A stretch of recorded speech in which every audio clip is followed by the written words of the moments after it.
Friends आज क्षुद्र video मु आपण एभली दुई गोटी शक्तिशाली शब्द ब्रह्म को शेयर करने जाऊँगी जो कि ए समग्र विश्व सत्तार पंचतत्व निहित अच्छी एवं यह आप नित्य प्रातः स्मरण में अर्थात जो आपने शଯ୍ୟା त्याग कर ठीक से समय जदि या स्मरण कर तेज आपण एक एभली तंत्र समूह वशीकरण शक्ति अपना छाई उत्पन्न होगा लगे आपण को सृष्टिर समस्त जीवजंतु मानव देखला मात्रे मोहित वशीभूत हो पड़ती और आपण जना जो व्यक्ति देहरे यही प्राकृतिक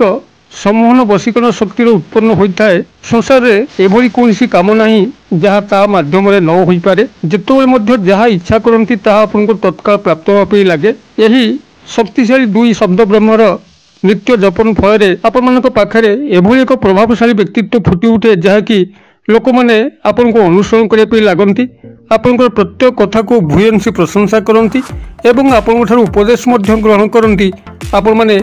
यही इह जगत में जी सुनाम आनीपारती जी प्रतिभा विकसित करपारती आपणकर मृत्यु पर आपणकर सही स्मृति लोक मान मन लिभे ना एवं आपण यही शब्द ब्रह्मर नित्य जपन में धन ऐश्वर्य वैभव मान सम्मान एभली मात्रा आपण पाखु परिव्याप्त हुए जहाँकि मानव जीवन सर्वश्रेष्ठ श्रेष्ठता आपन को प्राप्त होगा लगी था एवं यार व्यवहारिक सरलता दृष्टि यह जेकोसी पुरुष व नारी सहज प्रयोग कर जेहेतु एथिरे कौन नीति नियम कटकणा ना तेबे यही शक्तिशाली शब्द ब्रह्म दुईटी कौन जहाँ माध्यम आम संसार सबकि सुख शांति प्राप्त कर जानापी निश्चित भाव में आप भिडियो शेष पर्यंत जातु और जदि चैनल को आज प्रथम बार आछंती तेज अनुरोध चैनल कड़े लाल कलर सब्सक्राइब बटन क्लिक करी बेल आइकन क्लिक करी ऑल नोटिफिकेशन पर क्लिक करी चैनल को सब्सक्राइब कर नियंतु। तेबे फ्रेंड्स एबे आसंतु आ विलंब न करी एई शक्तिशाली शब्द ब्रह्म दुईटी कौन ताहा उपर आमे गभीर भावे नजर पकेबा। तेबे आपण मानको जहाँ ज्ञात थिबो आपण जेते गुडी मंत्र शब्द देखंतु सी आपनकर पुस्तक माध्यम रे हो किंबा वीडियो माध्यम रे हो ता सब इनएक्टिव लॉक्ड अवस्था थाए एवं से सब को अनलॉक किंबा एक्टिवेट करिबा दायित्व होची आपनकर जे पर्यंत ये अनलॉक्ड एवं एक्टिवेट न होईची यार महत्व एवं यार शक्ति आपनक पाखरे प्रदर्शित होई पारे नाही। जेभली भाव में आपण कोनोसी खाद्य पदार्थ को न चाखिबा पर्यंत खाद्य पदार्थर गुण विषय आपण कहि पारंती नाही। कोनोसी व्यक्तिर भल मंद जानिया पे हेले ता संगे आपण को गभीर भाव में मिसिया को पड़े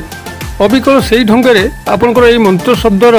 जो शक्तिशाली प्रदर्शन से अनुभूति आनी था जिते आप व्यवहार कर बसती जहाँकि मुझे आपको प्रांजल भाव में यही भिडियो आप शेयर करुँच ध्यानस्थ होकर भिडियो केवल शुणी चलतु एथुर आपंकर प्रभुत लाभ हम ही हम तेरे आपण जिते जेकोसी कर्म करने जाऊँच सी आप चाकरी वृत्ति अन्वेषण इंटरव्यू जाऊँ कि आपंकर व्यवसाय वाणिज्य कौटी खोली से व्यवसाय कारोबार को भल हवापे जाऊँ किंबा जेकोसी आपंकर प्रेम प्रणय को सफल करने जाऊँ कि बह संपर्कित कौन समस्या पड़ी तार समाधान पे जाऊँ थाना कोर्ट कचेरी आपंकर जीवन प्रत्येक क्षेत्र में कौन कर्म करने जाऊँ जदि बारंबार विघ्न आसुए तेज यही शब्द ब्रह्म आपको से दिगरे बहुल मात्रा साहाय्य कर कौन तत्व नहीं जहाँ आपंकर यही शब्द ब्रह्मर परिसर बाहर को चलीज जो आपने सका शଯ୍ୟା त्याग कर शଯ୍ୟା पर बसिकी आपण प्रथमे दुई हाथ पापुली को निजर आखि सामने रखंतु एवं सेठारे यही शक्तिशाली शब्द ब्रह्मर प्रयोग पूर्व यही मंत्र को प्रथमे 3 थर दोहरांतु। यही शक्तिशाली मंत्र होची एई भली कराग्रे बसते लक्ष्मी कर मध्य सरस्वती कर मूलति गोविंद प्रभात कर दर्शनम। आपण यही मंत्र को सेठी प्रथमे 3 थर मानस उच्चारण करंतु आपनकर ओठ स्फुरणर आवश्यक नाही एवं एहा परे ए जो शक्तिशाली शब्द ब्रह्म ओम जुम सह ओम जुम सह यही शक्तिशाली शब्द ब्रह्म को आपण मैंने से 7 थर उच्चारित करंतु। एतिक कर सारा पर आपण 3 गोटी ताली मारंतु एवं निजर मुख उपरे हाथ दुईटी को बुले आणतु समग्र शरीर में बुले आणतु तापर आप भूमि स्पर्श करी नित्यकर्म को आरंभ करूँ। तेज आपण जो कर्म से दिन करार अच्छी कर्म क्षेत्र को बाहर पूर्व कर्मटी को प्रथम जे आपंकर इष्ट देव आप जहाँ को भक्ति करती जदि आपंकर शैव भक्त तेबे शिव को अर्पण करूँ जदि आप कृष्ण भक्त कृष्ण को अर्पण करूँ जदि राम भक्त राम को अर्पण करूँ यही भाव में आपंकर इष्ट देव जी प्रथम आपंकर ये कामटी को मन मन अर्पण कर दिंतु अर्थात से ही ये कामर मूल आधार से ही काम कर माध्यम केवल आपण यही भाव में कामटी को प्रथमे निजर इष्टदेव को अर्पण कर सारा पर आपण कर्मस्थली को जीवा पर्यंत एवं काम जॉइन करने पर्यंत से ही नाम को अनवरत मानस जप कर चलतु। जदि आपंकर शिव भक्त शिव शिव शिव शिव यही भाव में आपन जानतु एकाग्र चित्त एकाग्र ध्यान रखि थांतु। जदि राम भक्त तेबे राम राम राम यही भाव में आपन यही शब्द को दोहरी चलतु। अर्थात आपंकर इष्टदेव आपण भितर सबुबले सामिल होगा उचित यही कर्मर सफलता पे। आपण मैंने यही भाव में जदि नित्य नैमित सकाल उठिक यही शब्द ब्रह्मर यही 7 थर उच्चारित करती आपंकर पूर्व मंत्र 3 थर पर एवं कर्म को बाहर पूर्व कर्म आपण मैंने भक्ति सहकारे निजर इष्टदेव को अर्पण करी कर्म क्षेत्र को जीवा पर्यंत आपण मैंने निजर इष्टदेवंकर नाम को स्मरण करी चलती देखिए से दिनटी तो आपण अत्यंत मंगलदायक हम एवं आपण कर्म गभीर सफलता मिल जो क्षेत्र आपण मैंने कर्म असफल होते ता निश्चित भाव में सफल होगा लगे उच्च आसन सर्वस्थान में मिल मान सम्मान मिल या जदि आपण मैंने नित्य नैमित बजाय रखिए आज आपण दिनटी शुभ होती माने काली निश्चित भाव में शुभ हम परन निश्चित भाव में शुभ हम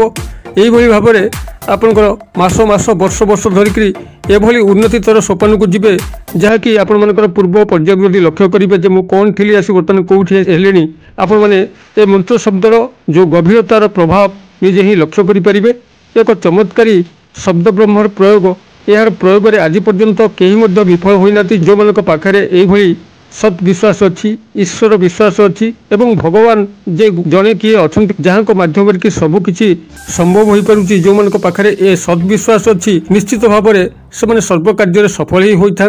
एवं आपण मैंने विश्वास यही अनुप्रेरण निश्चित भाव में सफल होगा लगे। आपण मैंने यही क्रियाटी को आज बजाय रखु। तत्सह सकाल उठला पर आपण मैंने प्रथमे फूल गछ में पानी दिंतु जहाँकि एक धर्मीय कार्य फूल गछरे पानी दबा एक महान कार्य जेहेतु फूल गछरे बहुत अशरीर शक्ति माने बसवास करती। आपन जो फूल गछ कि कौन गछरे पानी दौरान से आपण मैंने अनुष्य शक्तिर आशीर्वाद लाभ करते एवं किसी पक्षी मान को खाइया दिंतु पशु मान को पीवाई दिंतु। आपण सकालटी को एभली भाव में स्मार्ट करूँ एभली भाव में सतेज करूँ जबकि कि सारा दिन तार रिफ्लेक्शन आपण पड़ज एवं एसह जदि से गभीर दुखद परिस्थिति में गति कर जटिल समस्या दे गति कर तेज जेकोसी सोमवार दिन ठारू आप मैंने खाली पादरे घर तंबा पात्र किसी पानी नहीं शिवलिंग उपर जलार्पण करूँ। या 41 दिन पे करूँ खाली पादरे जीवे शिव मंदिर और खाली पादरे आसबे बाटर घाटे जे देखा सह किसी कथबार्ता करेंगे नहीं निजर चिंता चेतना एवं समस्या नहीं आपण मैंने गभीर ध्यानस्थ होकर शिव मंदिर जातु और सेठा रिटर्न करूँ देखिए समस्त मिलित प्रभाव में आपण मान जीवनटी स्वयं धन्य होगा लगे। आपण मैंने जिते जहाँ इच्छा करेंगे ताहा आपन को तत्काल प्राप्त होगा लगे। एभली कौन कठिन समस्या जीवन भितर रहिबो नहीं जहाँ नहीं आप गभीर दुखे रे एक चमत्कारी क्रिया आपण मैंने ये भिडियोटी देखी सारा पर आज ही जीवन में यह प्रयोग कर बसतु काली ठारू ही देखिए यार प्रभाव अत्यंत आशु फलदायक ये मो आशा रखे दर्शक बंधु आप निश्चित भाव में भिडियो यही अंतर्निहित वार्ता को सहज हृदयंगम करेंगे। जदि भिडियोटी आपको भल लगी थाए भिडियोटी को हृदय गोटे लाइक करके आम मनोबल को दृढ़ करूँ जहाँद्वारा कि आम यही दरकारी कंटेंट मान प्रस्तुत करके आपण सेवारे जोगेदेबू और भिडियो को शेयर करने को आदौ भूलें। भिडियो क्षुद्र पैसा मध्य मत ये विदाय दिंतु पुणी आपण सह देखा यही एक शिक्षणीय भिडियो से पर्यटन दर्शक बंधु आप समस्ते मंगलमय कृपार भले था रोचे।